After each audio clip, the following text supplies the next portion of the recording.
रोजाना यूपी चुनाव का अपडेट जानने के लिए क्लीन न्यूज यूपी को सब्सक्राइब करना बिल्कुल ना भूलें। तो चलिए जानते हैं आज की 10 बड़ी खबरों को।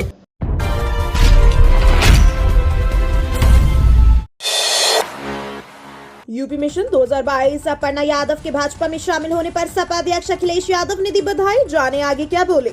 उत्तर प्रदेश विधानसभा चुनाव से पहले समाजवादी पार्टी के नेता मुलायम सिंह यादव की पुत्र वधू अपर्णा यादव बुधवार को भारतीय जनता पार्टी यानी बीजेपी में शामिल हो गई। अपर्णा यादव को दिल्ली में भाजपा के बड़े पदाधिकारियों ने पार्टी की सदस्यता दिलाई। उनके इस फैसले को भाजपा अपनी बड़ी जीत के रूप में देख रही है। तो वहीं सपा अध्यक्ष अखिलेश यादव की भी पहली प्रतिक्रिया आई है। अपने छोटे भाई प्रतीक यादव की पत्नी अपर्णा बिष्ट यादव के भाजपा में शामिल होने पर सपा अध्यक्ष अखिलेश यादव ने तंज कसते हुए कहा कि उन्हें इस बात की खुशी है कि समाजवादी पार्टी की विचारधारा का विस्तार हो रहा है। उन्होंने यह भी कहा कि नेताजी मुलायम सिंह यादव ने अपर्णा को काफी समझाने की कोशिश की थी।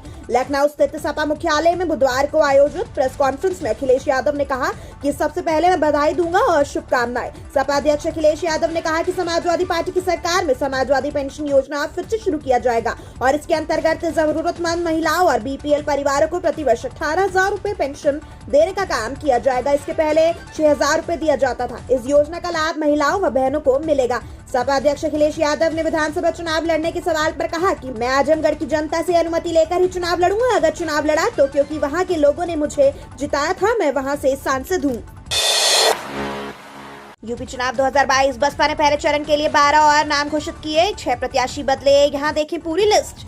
उत्तर प्रदेश में विधानसभा चुनाव की तारीख जैसे जैसे निकट आ रही है, तमाम दल अपने अपने उम्मीदवारों के नाम तय कर रहे हैं। बहुजन समाज पार्टी ने इस बार अलग ही रणनीति के तहत उम्मीदवारों को उतारना शुरू कर दिया है। पार्टी की ओर से विधानसभा सीटों पर सीधे उम्मीदवारों के नाम की घोषणा की जा रही है। इसी क्रम में बसपा ने बुधवार को 12 और प्रत्याशी घोषित किए। इससे पहले मायावती ने अपने जन्मदिन के मौके पर 15 जनवरी को 53 प्रत्याशियों की पहली सूची जारी की थी। बहुजन समाज पार्टी ने बुधवार रात विधानसभा चुनाव के पहले चरण के लिए 12 और प्रत्याशियों की सूची जारी कर दी है। इससे पहले पार्टी ने 15 जनवरी को पहले चरण के लिए 53 प्रत्याशियों की सूची जारी की थी। पहले चरण में 58 सीटों पर चुनाव होना है। पार्टी ने 12 प्रत्याशियों की जो दूसरी सूची जारी की है, उसमें पहले लिस्ट में शामिल 7 प्रत्याशियों को बदला गया है। बहुजन समाज पार्टी की दूसरी सूची में खतौली से मस्जिद सिद्दीकी की जगह करतार सिंह भाड़ाना, गाजियाबाद से सुरेश बंसल के स्थान पर कृष्ण कुमार शुक्ला को उम्मीदवार बनाया गया।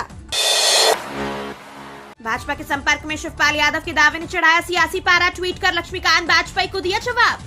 राजनीति में अप्रत्याशित कुछ भी नहीं। मुलायम सिंह यादव की छोटी बहू अपर्णा यादव ने भाजपा की सदस्यता ली है। उनका स्वागत करते हुए पार्टी के ज्वाइनिंग कमेटी के अध्यक्ष लक्ष्मीकांत वाजपेयी ने इस कड़ी में सपा मुखिया अखिलेश यादव के चाचा शिवपाल सिंह यादव का नाम जोड़कर प्रदेश का सियासी पारा चढ़ा दिया। हालांकि भाजपा के संपर्क में होने के दावे का खुद खंडन करते हुए शिवपाल ने इसे तथ्यहीन और निराधार बताया। अपर्णा यादव के भाजपा में शामिल होने के तुरंत बाद एक चैनल से बातचीत में लक्ष्मीकांत वाजपेयी ने कहा कि यह बहुप्रतीक्षित ज्वाइनिंग है। इससे भाजपा और अपर्णा दोनों को फायदा होगा। अखिलेश यादव अपने परिवार की टूटन भी नहीं बचा पा रहे तो प्रदेश को क्या संभालेंगे? यह संदेश जनता को लेना चाहिए।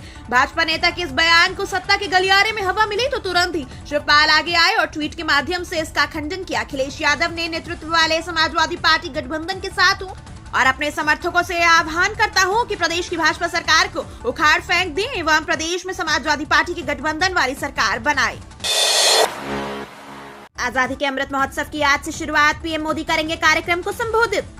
देश में आज से आजादी के अमृत महोत्सव से स्वर्णिम भारत की ओर कार्यक्रम की शुरुआत होने जा रही है। पीएम मोदी आज सुबह 10:30 बजे वीडियो कॉन्फ्रेंसिंग के जरिए इस कार्यक्रम को संबोधित करेंगे। प्रधानमंत्री कार्यालय पीएमओ ने इसकी जानकारी दी है। इस कार्यक्रम में ब्रह्मा कुमारियों द्वारा आजादी के अमृत महोत्सव को समर्पित साल भर चलाने वाले कार्यक्रम की शुरुआत होगी। पीएमओ के अनुसार इन पहले से 30 से अधिक अभियान और 15,000 से ज्यादा कार्यक्रम आयोजित किए जाएंगे। कार्यक्रम के दौरान प्रधानमंत्री ब्रह्मा कुमारियों की 7 पहलों को हरी झंडी दिखाएंगे। इनमें मेरा भारत, स्वस्थ भारत, आत्मनिर्भर भारत, आत्मनिर्भर किसान, महिलाएं, भारत की ध्वजवाहक, अनदेखा भारत साइकिल रैली, एकजुट भारत मोटर बाइक अभियान और स्वच्छ भारत अभियान के तहत हरित पहले शामिल है। इस कार्यक्रम के दौरान ग्रैमी अवार्ड विजेता रिकी रेस द्वारा आजादी के अमृत महोत्सव को समर्पित एक गाना भी जारी किया जाएगा। यूपी चुनाव 2022 भाजपा के स्टार प्रचारक न बन सके। टेनी सहित कई केंद्रीय मंत्री। पीएम मोदी समेत 30 दिग्गज मंथेंगे यूपी। उत्तर प्रदेश विधानसभा चुनाव के लिए भारतीय जनता पार्टी ने अपने स्टार प्रचारकों की सूची जारी कर दी है। स्टार प्रचारकों की इस लिस्ट में कुल 30 नाम हैं, जो पहले चरण में पार्टी उम्मीदवारों के पक्ष में प्रचार करेंगे। बुधवार को चुनाव प्रचार के लिए जारी इस लिस्ट में प्रधानमंत्री नरेंद्र मोदी, भाजपा के राष्ट्रीय अध्यक्ष जेपी नड्डा, रक्षा मंत्री राजनाथ सिंह, गृह मंत्री अमित शाह समेत कई नाम शामिल हैं।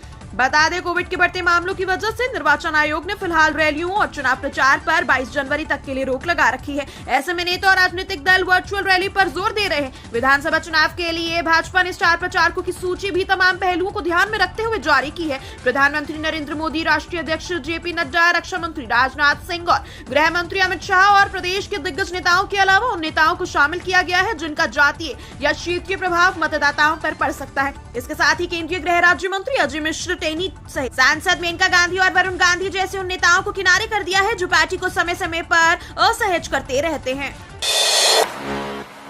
10 फरवरी से पहले घर बैठे बन सकते हैं मतदाता, वाराणसी जिला प्रशासन के अफसर बोले। इलेक्शन कमीशन की वेबसाइट पर जाकर करें आवेदन।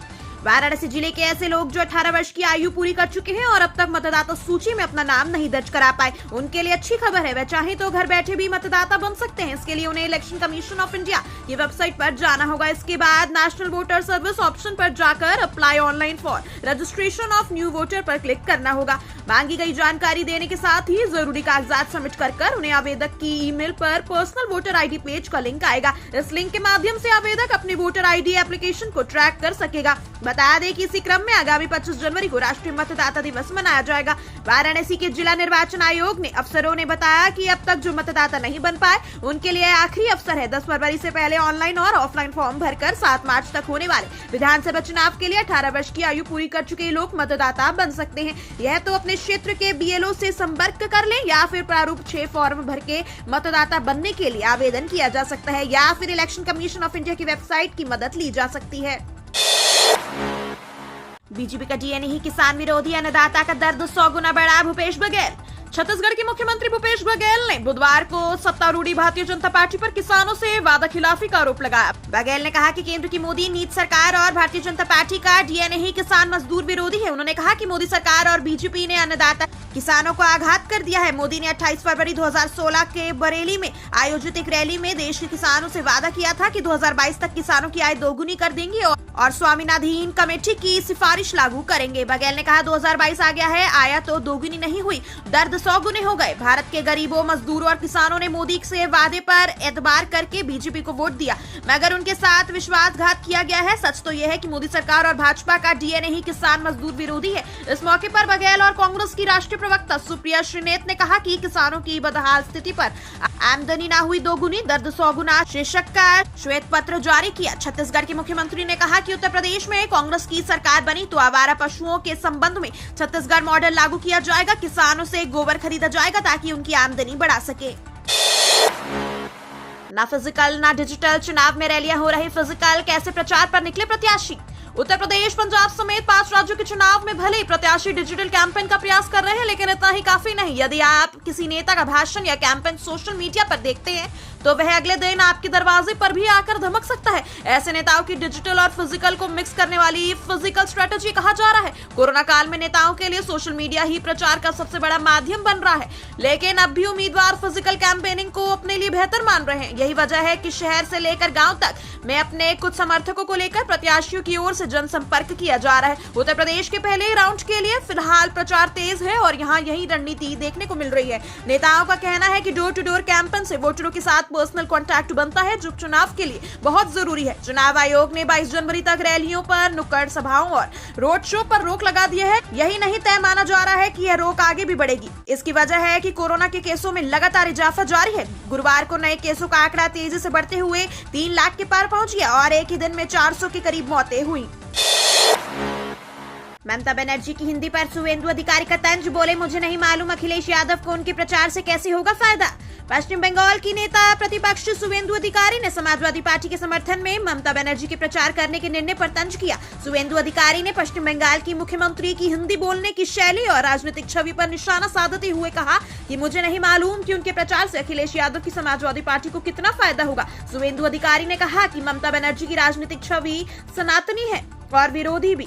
न्यूज एजेंसी एएनआई के अनुसार अधिकारी ने कहा कि कोई दल जिसके लिए टीएमसी सुप्रीमो प्रचार करे उसका नुकसान होगा। वहीं तो हिंदी भी समझ नहीं आती जो उत्तर प्रदेश की आधिकारिक भाषा है। बंगाल से बाहर विस्तार के प्रयासों में जुटी टीएमसी ने उत्तर प्रदेश में अपने उम्मीदवार खड़े करने की बजाय भाजपा को सत्ता से बाहर करने की मकसद से सपा को सहयोग करने का निर्णय लिया है। एक दिन पहले सपा नेता किरणमयी नंदा ने बताया कि ममता बनर्जी अखिलेश यादव के साथ लखनऊ और वाराणसी में वर्चुअल रैलियों को संबोधित करेंगी। सपा उपाध्यक्ष ने बताया कि वर्चुअल प्रचार में शामिल होने वाली है 8 फरवरी को लखनऊ आएंगी और वह अखिलेश यादव के साथ एक संयुक्त प्रेस कॉन्फ्रेंस को भी संबोधित करेंगे। नंदा ने कहा कि 3 बार की मुख्यमंत्री ममता बनर्जी एक मजबूत नेता है। उन्होंने पिछले साल पश्चिम बंगाल से बीजेपी को जिस तरह हराया वो पूरे देश के विपक्ष के लिए एक मिसाल है। उत्तर प्रदेश में विधानसभा चुनावों की तारीखों के ऐलान के साथ आचार संहिता लागू कर दी गई थी। इसी के साथ ही राज्य के तेजी के साथ बढ़ रहे कोरोना संक्रमण को देखते हुए चुनाव आयोग ने चुनावी रैलियों और रोड शो पर प्रतिबंध को जारी रखने का फैसला लिया है। इसी बीच रोज नए आंकड़े निकलकर सामने आ रहे हैं। आइए बात कर लेते हैं उत्तर प्रदेश विधानसभा चुनाव के ओपिनियन पोल के बारे में। आइए एक नजर डालते हैं आज के आंकड़ों की ओर। सबसे पहले हम बात करेंगे बीजेपी की। तो बीजेपी को यहाँ पर कितनी सीटें मिल रही हैं? बीजेपी को यहाँ पर 245 से 267 विधानसभा सीटें मिल रही हैं। समाजवादी पार्टी को यहाँ पर 125 से 148 विधानसभा सीटें मिल रही हैं। कांग्रेस की बात करें तो कांग्रेस को यहाँ पर 3 से 7 विधानसभा सीटें मिल रही हैं। बसपा को यहाँ पर 5 से 9 विधानसभा सीटें मिल रही हैं। अन्य की बात करें तो यहाँ पर अन्य को 2 से 6 विधानसभा सीटें मिल रही हैं। इन आंकड़ों को देखते हुए आपको क्या लग रहा है? आपकी राय हमें कमेंट के माध्यम से जरूर बताएं। हमें कमेंट के माध्यम से जरूर बताएं, क्या योगी आदित्यनाथ दोबारा से मुख्यमंत्री बन सकते हैं? क्या उनको दोबारा से मुख्यमंत्री की कुर्सी मिलेगी या फिर बाजी पलट देंगे अखिलेश यादव?